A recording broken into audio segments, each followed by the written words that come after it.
As we have stressed thus far, and will continue to do so in our study of these miracles that Jesus performed, these mighty acts, we understand, were performed by Christ to establish and manifest his divine identity as the Son of God. Further, they were performed to demonstrate or to prove his divine authority, and also to confirm his mission while here on this earth, and to produce faith in those who witness them. Again, as we mentioned at the outset of this study several weeks ago, the purpose of these miracles being recorded in the Scripture is that they were written so that we might believe, according to John chapter 20, verses 30 and 31. However, as I studied for this lesson, as I looked over the lesson for this week, I found another purpose for these miracles.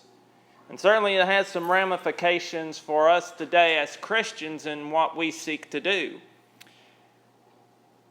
These miracles that Jesus performed also served to establish the fact that he was a compassionate Savior, was he not?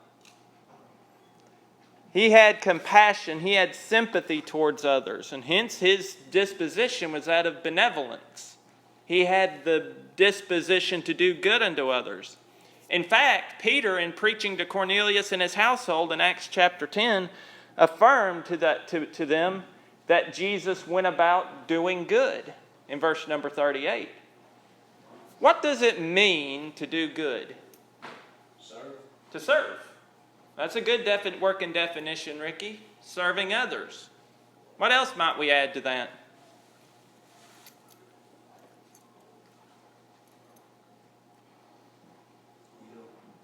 Give. That's a good definition, George. Serving others, giving to others, trying to help them meet their needs.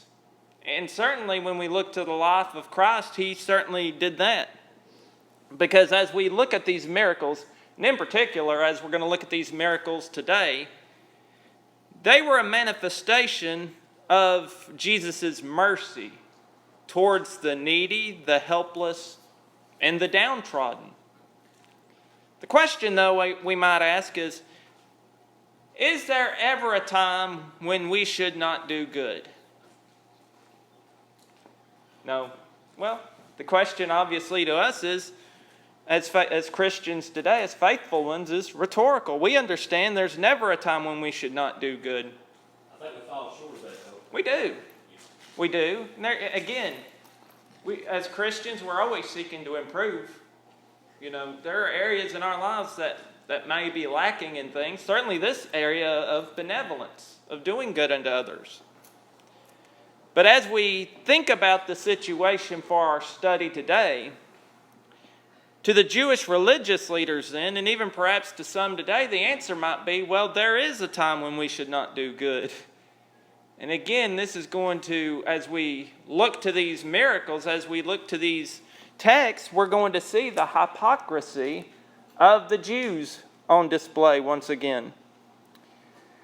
As we think about these Jews, the Pharisees, as we're going to see, they sought to limit doing good by forbidding doing good on what specific day? The Sabbath day. Now, the Sabbath day was instituted by God in Exodus chapter 20, verses 8 through 11. But what was it designed for? It was a day of what for the Jewish people? Day of rest.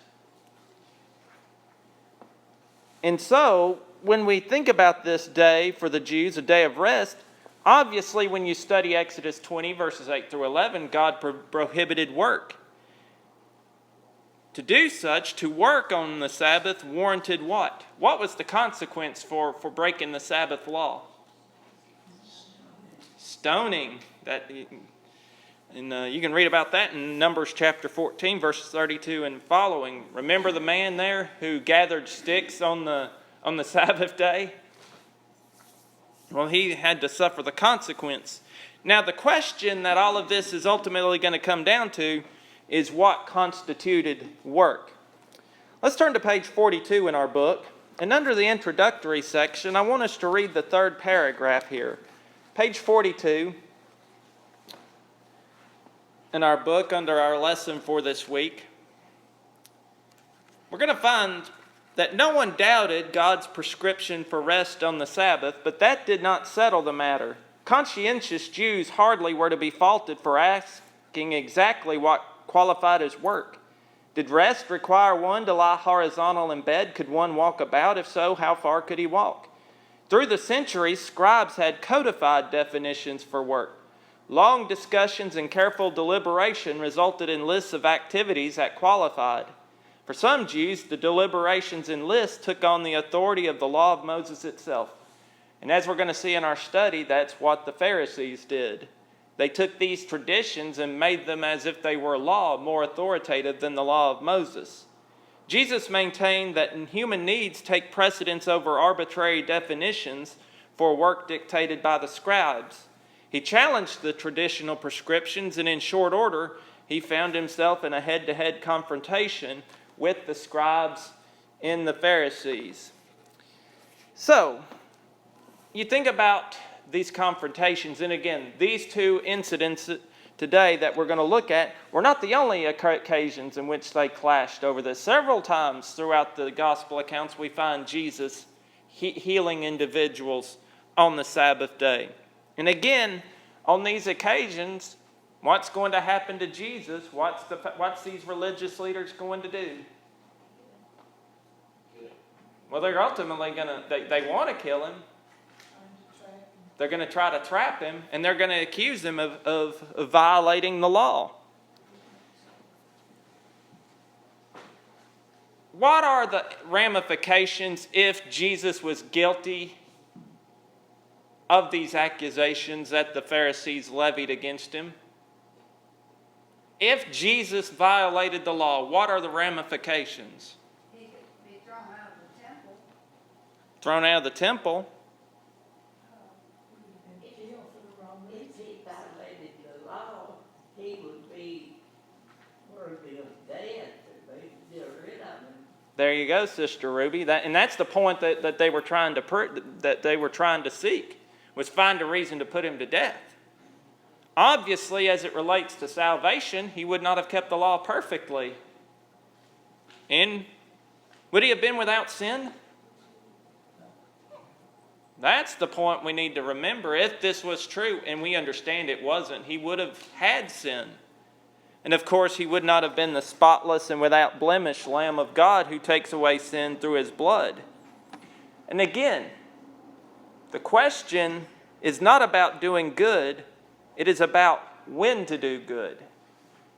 Is it limited or is it unlimited? And that's the question we're going to strive to answer in the course of this study. And as we think about these miracles of Jesus, and today this lesson, I believe, is ultimately going to really tie in very well with the principle of benevolence, of doing good.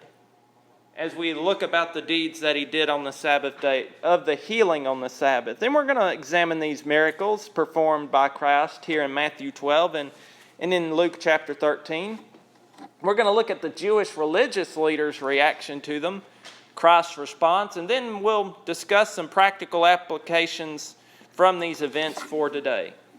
And we're going to see, I think, ultimately, from the actions, from the words of Christ, that there is never a wrong or sinful time to do good. And if we seek to emulate Christ, and we must be willing to do good always. And that's the principle we're going to derive from this study.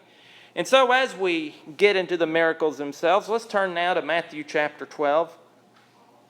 And let's first of all look at verses 1 through 8. Set the stage. And I think verses 1 through 8 really are going to be very helpful in understanding what's going to occur afterwards in verses 9 through 14, as well as Luke chapter 13. As we look at verse 1, if someone would turn to Deuteronomy chapter 23 and verse number 25 while we're here. Deuteronomy chapter 23, verse 25, and we're going to read that. I want someone to read that verse for us here in a moment. Here in Matthew chapter 12, we begin with the situation. Verse number 1, on the Sabbath day, Jesus went through the corn with his disciples, and we're told his disciples were a-hungered and began to pluck the ears of corn in to eat. Now the question it's going to come down to is this: was this work? Well, let's first of all look at what the law has to say. And if someone would here read for us Deuteronomy chapter 23 and verse number 25. When thou comest into the standing corn of thy neighbor, then thou mayest pluck the ears with thine hand, but thou shalt not move the sickle unto thy neighbor's standing corn. Thank you, Brother Carl. So, according to this verse, there was authority for what the disciples did to pluck the corn. They were hungry. There's nothing wrong with that. But now look at verse number 2. Here come the Pharisees, and they see this, and they see them plucking the ears of corn and eating them, and they accuse the disciples of doing that which is not lawful. The law said threshing was a violation of the Sabbath. Now the question is, were the disciples actually threshing corn? No. So it makes you wonder what the Pharisees were looking at. They viewed, therefore, the disciples as working here. They thought they were working when the law commanded no work. And so indirectly they are being accused of violating the law. And in connection, are they not indirectly blaming Jesus as well for his disciples' actions? Now, I guess the question here is, having an understanding of the law, understanding that it was lawful to pluck the corn, why do you think the Pharisees tried to say they were threshing, when it should have been clear to these religious leaders that they were not threshing? They had not put a sickle into the corn. They were plucking the corn, and they were eating the corn. They were always trying to catch you in something wrong. Always. That's what they were doing. They were just Looking for, that's exactly right, Cindy. So this was just another attempt at them to try to find wrong with Jesus, trying to turn a situation into their advantage, even if it meant they had to pervert or twist the law in order to get it, or even lie. Brother Carl?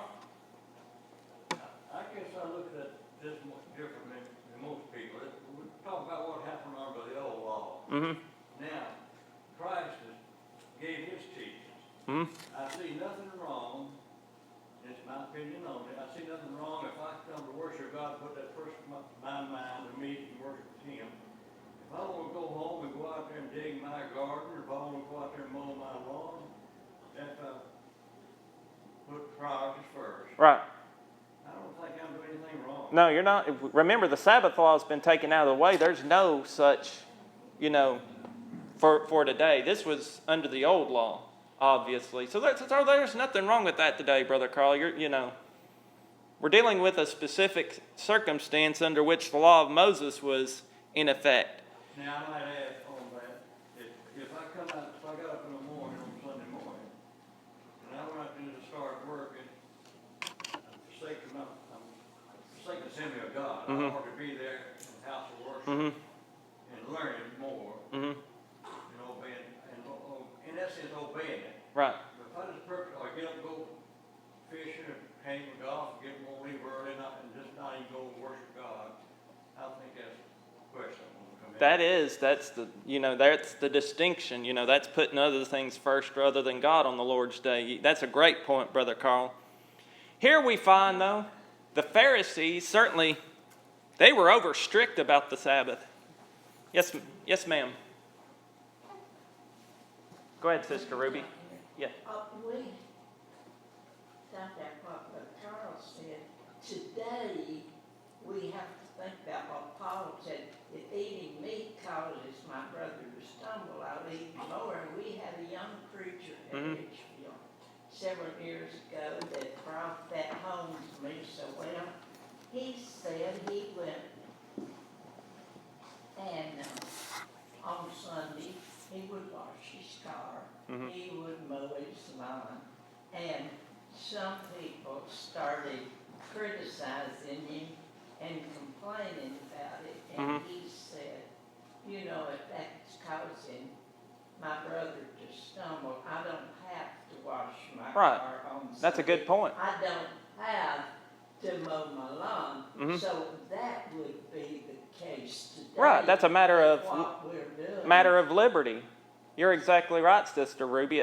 Today's a matter of liberty. We have to keep the weaker. It's like Paul wrote in Romans 14 there, the weaker brother. Keep them in mind. If it's going to cause them to stumble, we better, even though what we may do is a matter of, our own personal judgment or liberty, if it's going to cause them to stumble, well, what do we need to do? Just not do it, correct? That's loving your brother as much as you love yourself. Exactly right, Sister Nina. We consider one another, and that's the point Paul makes there in Romans chapter 14, even though, meats aren't prohibited, but if meats are going to cause a brother to stumble, you don't do it in his presence. So there's a lot of practical lessons there. But here, again, as we think about our study, we find the Pharisees were attempting to elevate their customs, their traditions, over that of God's law. And as the book pointed out, they weighed down the Sabbath observance with many traditions, many customs which did not come from God but from men. It is little wonder that Christ said what he said in Matthew 15, verse 6, that they had made the commandment of God of none effect by their traditions. Or in Matthew chapter 23 and verse number 4, that they declared, when he declared they bound heavy burdens on others, yet they refused to observe and do as they said themselves. And so Christ, knowing their hearts, verses 3 through 8, he appeals. Where does Christ appeal to here? David eating the Showbread. showbread. Scripture. An event recorded in the Scriptures.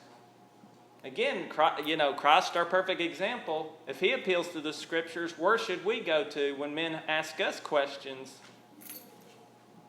Scriptures. And this is an interesting account here. Verses 3 and 4, he's referring to 1 Samuel chapter 21, verses 1 through 7. And in that event, David was fleeing from Saul at the time, and in great distress came to Abimelech, the high priest, to ask for food, and found only the showbread in the tabernacle, and he asked for it, received it, and ate it. Now the Pharisees, they'd be familiar with this event, would they not? Being familiar with the Old Testament Scriptures. Now, it is interesting to note that they condemned Jesus and his disciples, when in reality what David did was not exactly correct, according to verse 6 of chapter 21. But also, number 2, and this is most important, that the priest customarily worked on the Sabbath. That is, they performed their priestly duties on the Sabbath, Numbers 28, verses 9 and 10. Christ is appealing to this event to expose the inconsistency of the Pharisees, is he not? See, they're saying you can't do any work on the Scripture on the Sabbath. But then, why do you have no trouble with what David did, or why do you not have any trouble with what the priest did? Because according to the Scriptures, what they did on the Sabbath was work, even though it was their priestly duty. To be consistent, should not the Pharisees have gone ahead and condemned both David and the priests?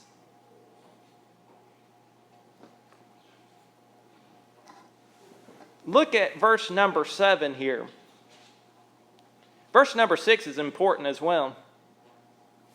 But I say unto you that in this place is one greater than the temple. And again, Christ, having alluded to that event and talking about how on the Sabbath days the priests in the temple profane the Sabbath and are blameless, he's saying here, I'm greater than the temple, and and since I'm greater than the temple because obviously I'm God, as the Son, I know what the law requires. But then notice verse number 7. Christ says, if you had known what this meaneth, I will have mercy and not sacrifice, you would not have condemned the guiltless. And this is a quotation from the prophet Hosea in Hosea chapter 6 and verse number 6, where the prophet wrote, for I desired mercy and not sacrifice, and the knowledge of God more than burnt offerings. God never intended the law to be without mercy, did he? The Pharisees did. They emphasized law to the exclusion of attitude. Were the Pharisees a compassionate group of people? No. Obedience without compassion is wrong. And that's the point Christ is making. However, compassion without obedience is just as wrong as well. If you're going to be obedient, you've got to have compassion. They work hand in hand. Verse number 8, leading up to this miracle. Because he was God in the flesh, as we point out, because he was greater than the temple, as such, he was the Lord of what? Lord of the Sabbath. In fact, on one occasion, I believe it was Christ who said that the Sabbath was made for whom and not who for the Sabbath? Sabbath was made for man. It was designed for his benefit. But in time, these Pharisees turned the Sabbath not into a benefit, but into reality, a curse by what they required. You know, it may be, people think things like this will still add something what they want to it. If I work Monday through Friday, that's what normal work. Yep. That's a custom. Mm-hmm. It's just a custom. All right. I kind of look forward to Sunday to rest. Mm-hmm. In other words, I finish my week, my job for the week right there. And I kind of look at it that way, but if I had a farm and cattle and stuff like that, Mm-hmm. first thing I would do, probably if I got a bit, would go take care of the cattle and I'd go to church and worship God. Mm-hmm. Exactly. I mean, I guess what I call using common sense. Right. Do what you got to do. Mm-hmm. All through the Bible, they just did this. Well, don't let that cow have his calf right then. Yep. You're gonna go to church, you're gonna have a cow with a calf. Right. I mean, there's times you're gonna miss it, it's like that. But again, this isn't about, as we're going to see, this isn't about work. This is going to be about when to do good, obviously. But yeah, the same, the principle applies there as well, obviously. So Christ is pointing out their inconsistency, that they were wrong for condemning his disciples when they in essence did no wrong, while upholding the priest who had worked on the Sabbath, performing their priestly duties as God required. And again, we understand Christ as the Lord of the Sabbath, the lawgiver, is greater than the law. And again, we understand the argument Christ is making here. God gave the law of Moses. Jesus is God, God the Son. Therefore, we might say, concluding logically, that Jesus is the giver of the law, since he is God. Well, according to the law, they came to the synagogue most of them to worship on the Sabbath. Mm-hmm. That could have been more than the journey. They could have actually, in the old law, you could only go so far. Exactly right, So Dusty. most of them would have been traveling, I would say, further than that to get to the synagogue to worship. That's exactly right, Dusty. And so, again, their hypocrisy, again, exposed by Christ. And again, this is ultimately going to lead up to him being delivered up to be crucified, and the false charges brought against him by the Jewish religious leaders. Because he spoke the truth to them, and they didn't like it, did they? Now, with that said, we come now to this first miracle. Verse 9, he left, and he went into the synagogue, as was his usual custom on the Sabbath day, as we've discussed before. Now notice verse number 10, we have an individual identified here as a man which had his hand withered. And so again, here comes those religious leaders. They ask him a question. And what is that question? They're going to claim that's work. Is it lawful to heal, they ask him. And so, verse number 10 as well. The motivation for such was obviously that they might accuse him. They knew he could heal, didn't they? These Jewish religious leaders knew he had the power to heal. Do you believe they were attempting to bait Jesus here?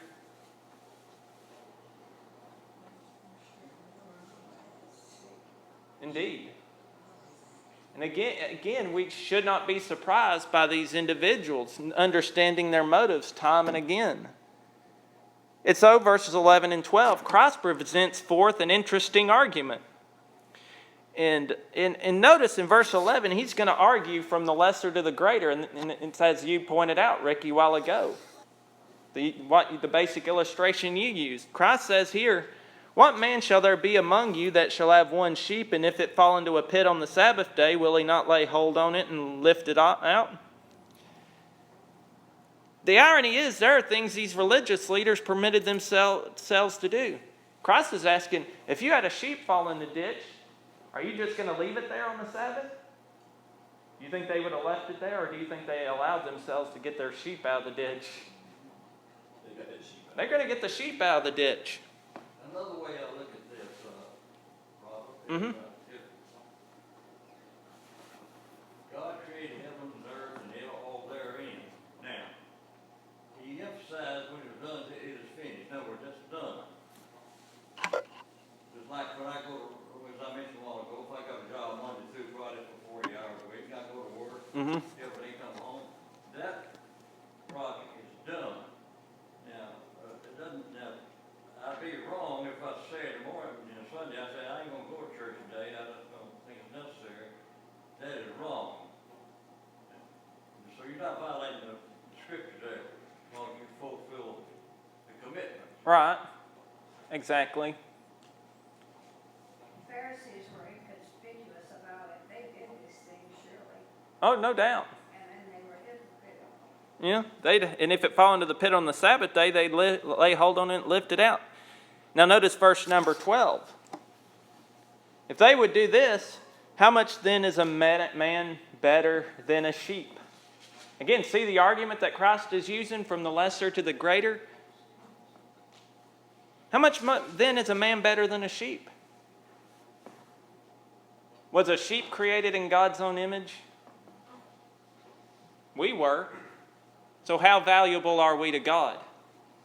Very valuable.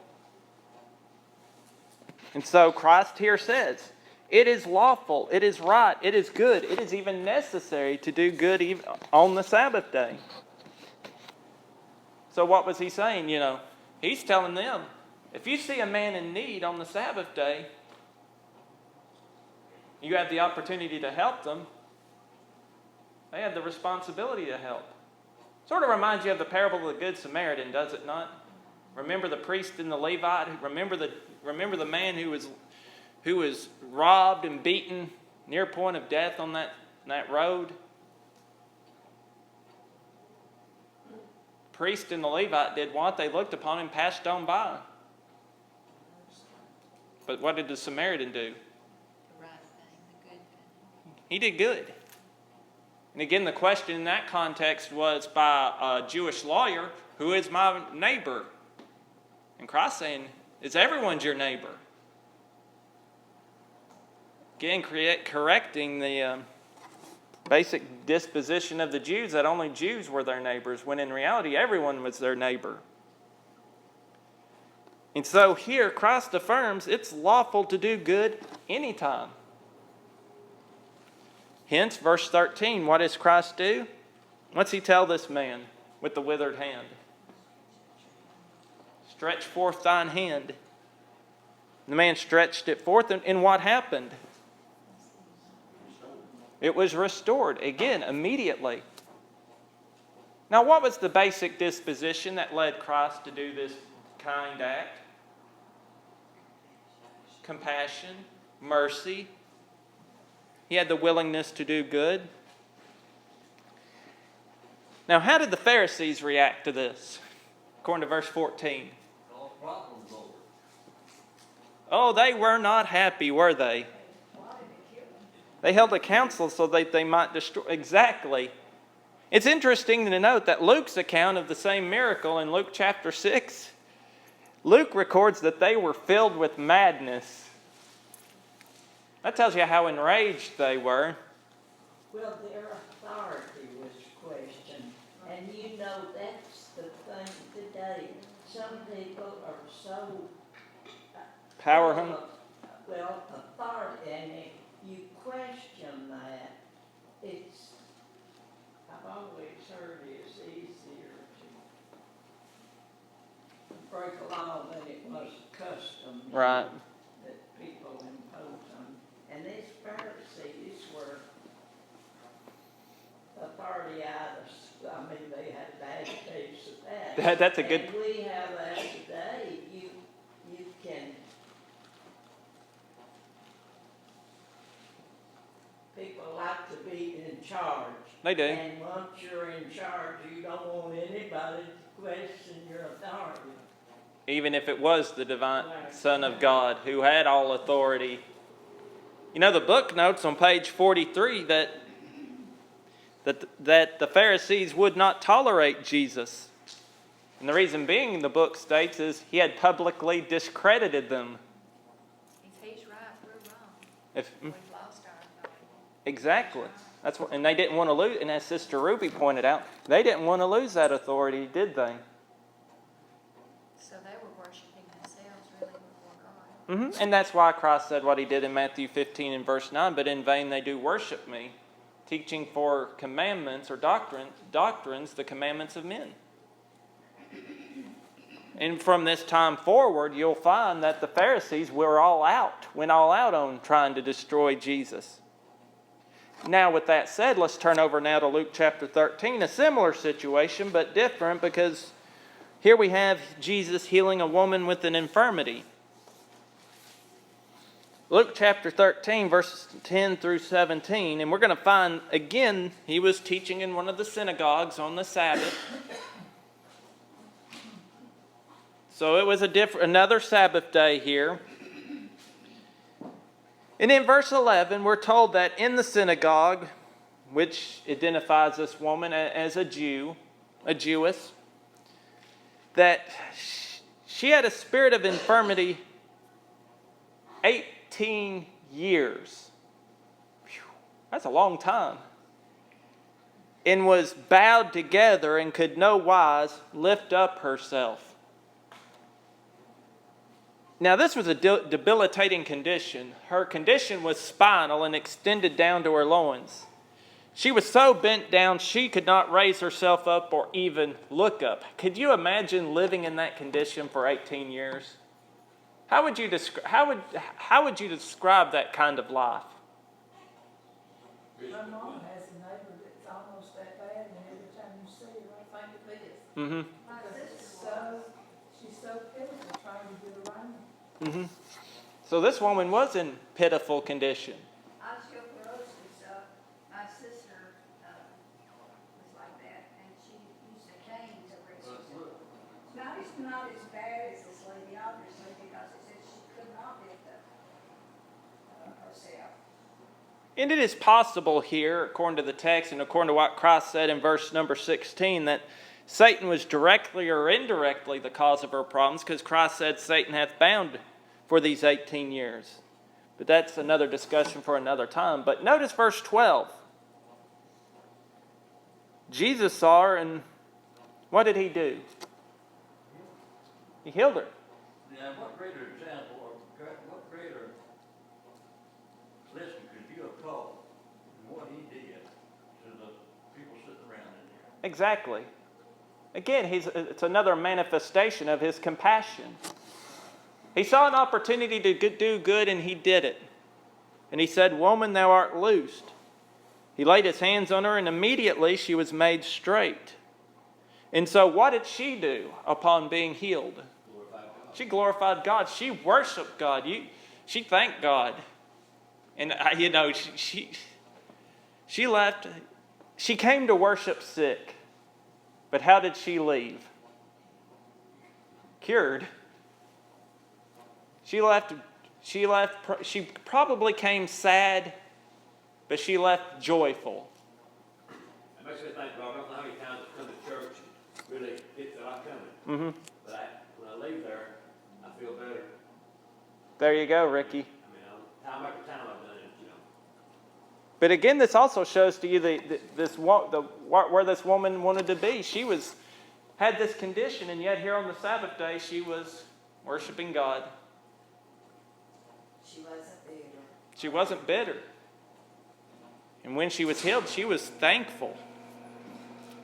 However, though, with all this good news, with all the glad events, let's look at the reaction of the ruler of the synagogue. He answered with what? What was his disposition in verse 14?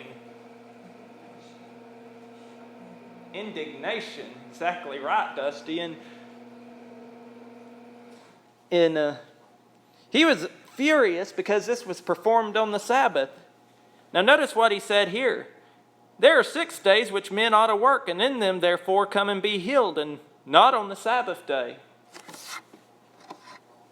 He was equating doing good with work. This is what you call righteous indignation, isn't it? Or unrighteous indignation. They thought he was so righteous. Mm-hmm. And again, it was to these pompous religious leaders, upholding their traditions was more important than actually doing good to anyone. In other words, he was telling that woman, well, you shouldn't have been here today, so you shouldn't have been healed. Can you imagine telling anyone that? Well, I can't do good to you today. You need to come back tomorrow. Well, Christ never did that, did he?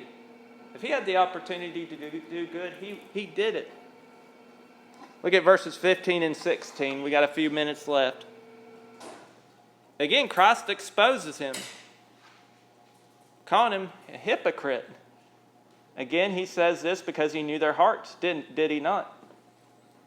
And he uses a similar illustration as he did in Matthew 12. Look at what he says here. Does not each one of you on the Sabbath loose his ox or his donkey from the stall and lead him away to watering? What's he saying here? What's he saying? Don't you? That's work too. Is he not saying don't you take care of your animal basic needs of your animals on the Sabbath day? Don't you do what is necessary there? You do that the other 6 days, surely. Yeah. So that would be what he said, well, work on the 6th, do it on the 6th day, but not on the 7th, that's crazy. And that's the point Christ made in verse 16, not this woman being a daughter of Abraham. Again, he's emphasizing the fact that she was like them, a Jew. Whom Satan hath bound these 18 years be loosed from this bond on the Sabbath day. He drives the point home. I found this quote very interesting by Brother H. Leo Bowles in his commentary on Luke. He writes, if they could lead an animal to water without breaking the Sabbath law, why could not Jesus heal this woman without breaking the Sabbath law? Again, consistency. Why should they criticize Jesus for doing such a merciful deed to this unfortunate woman when they had done a less merciful act to one of the lower animals, though it was necessary? Again, Jesus exposed them. Notice verse 17, that their reactions, the adversaries, were brought to what? Shame. And rightly so. But the multitudes did what? Rejoiced. They were glad for these things. Now, as we close, let's derive some practical lessons for today. Galatians chapter 6, verse 10. As ye have therefore opportunity, let us do good unto all men, but especially those of the household of faith. We can apply that we can take lessons from what Jesus did on the Sabbath and make the application for us using this verse. Jesus went about doing good, so too must we, obviously. Jesus sought opportunities to do good, didn't he? We need to seek opportunities. And he took advantage of these opportunities, and so too must we. And he did good to all he had the opportunity to do good for, whether it was Jew or Gentile. And so too the same applies to you and me, whether one is a Christian or a non-Christian. And in fact, if we do good to those who are non-Christians, you never know. The influence we may have on them may lead them to Christ, will it not? You never know what a kind act will do. Obviously, doing good is an individual responsibility, but it's also a collective responsibility. It's both the individual Christian's responsibility as well as the church's. Galatians chapter 6, verse 10 doesn't just apply to individuals, but to the congregation. since the epistle itself was written to the churches of Galatia. But here's the most important point we need to remember. We have no right to seek to bind a limitation on doing good as the Pharisees did in seeking to forbid Christ from doing good to others. They were attempting to make a law where God had not made a law. To do such is to bind where God is not bound, or to make laws where God had not made laws. And to do such is sin. Also, we have no right to withhold mercy and compassion from others. We must demonstrate such. The only way we can receive mercy ourselves is to be merciful. What did Christ say in Matthew 5, verse 7?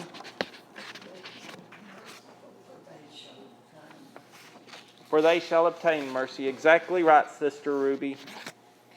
God demands a merciful and compassionate disposition on the part of His people. And so as Christians today, we need to remember we can do good at any time, whether night or day, whether Sunday or Saturday. And Christ has shown us the way. Let us follow His example of doing good unto others.